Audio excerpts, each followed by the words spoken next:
In a positive development, Union Health Ministry said that states like Delhi, Gujarat and Maharashtra are showing a decrease in the daily COVID-19 cases. This development comes after a month when these states had continued to witness the highest number of cases in the country. However, the Health Ministry cautioned that it is very early to analyze the trend. Addressing the media on the prevailing COVID-19 situation in the country, Union Health Ministry Joint Secretary Love Agarwal said the overall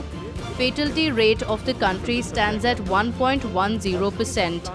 और overall cumulative fatality अगर देश का देखें तो पाते हैं it is around 1.23 factor को analyse करें तो कुछ जिसे कह सकते हैं कि relative signal of semblance of शायद एक हम जो उसको एक डायरेक्शन में पॉजिटिव डायरेक्शन की तरफ बढ़ने की सोच सकते हैं, उस दिशा की तरफ हमने शायद बढ़ना शुरू किया है। तो उस संबंध में हम देखें तो पाते हैं कि अगर 1 मई को देश में करीब 4 लाख केसेस रिपोर्ट हुए थे तो 2 मई को करीब 3,92,000 केसेस, और अगर पिछले 24 घंटे का डेटा एनालाइज करें तो पाते हैं 3,67,000 केसेस। तो शायद केसेस में कुछ हद तक हम देख रहे हैं कि केसेस में कुछ कमी पाई जा रही है, लेकिन ये बहुत ही अर्ली सिग्नल्स हैं। Continuing to address the COVID-19 situation, Love Agarwal warned the people not to lower their guard as the cases are still increasing in some states of the country. जरूरी है कि रिक्वायर्ड प्रिकॉशनरी स्टेप्स लें, required containment efforts पर अपना ध्यान रखें, जिसमें मुख्यतः हम दिखाना चाहेंगे कि आंध्र प्रदेश, असम, बिहार, चंडीगढ़, हरियाणा, कर्नाटका, केरला ऐसी स्टेट्स में इंक्लूडिंग हिमाचल प्रदेश जहां पर कि आप देखें तो हमें केसेस का एक इंक्रीजिंग ट्रेंड दिखाई दे रहा है।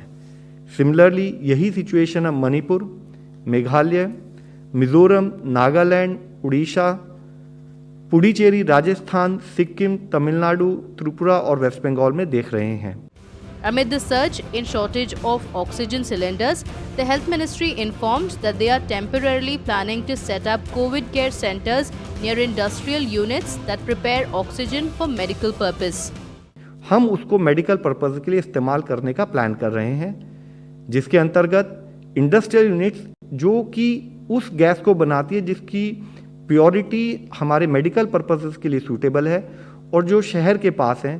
वहाँ पर हम उस तरफ कार्य करते हुए साथ में उन्हीं प्लांट्स के नज़दीक ही temporary COVID care centres with oxygenated bed बनाने का भी कार्य शुरू कर रहे हैं। Before concluding the briefing, the Additional Secretary of the Ministry of Home Affairs assured the people that they are importing oxygen from overseas to overcome the shortage of oxygen supply in the country. कि oxygen का उत्पादन काफ़ी अधिक बढ़ा है पिछले कुछ महीनों में। 1 अगस्त 2020 को ऑक्सीजन का उत्पादन 5,700 मेट्रिक टन था, जो अब लगभग 9,000 मेट्रिक टन हो गया है, जो डेली प्रोडक्शन कैपेसिटी का 125% है। इसी प्रकार से मेडिकल ऑक्सीजन की जो सेल्स है उसमें भी बढ़ोतरी हो रही है निरंतर, तथा अब ये 7,500 से लेकर 8,000 मेट्रिक टन तक प्रतिदिन हो रही है। मैं सभी देशवासियों को आश्वस्त करना चाहूँगा कि ऑक्सीजन की मांग में वृद्धि होने के बाद भी देश में पर्याप्त मात्रा में ऑक्सीजन उपलब्ध है, और साथ ही भविष्य में कोविड केसेस में अपेक्षानुसार कमी न होने अथवा वृद्धि होने की आशंका को ध्यान में रखते हुए भारत सरकार विदेश से भी ऑक्सीजन इंपोर्ट कर रही है। Meanwhile, India has registered close to 3.7 lakh new cases and 3,417 deaths in the past 24 hours, pushing the overall tally to 1.9 crore.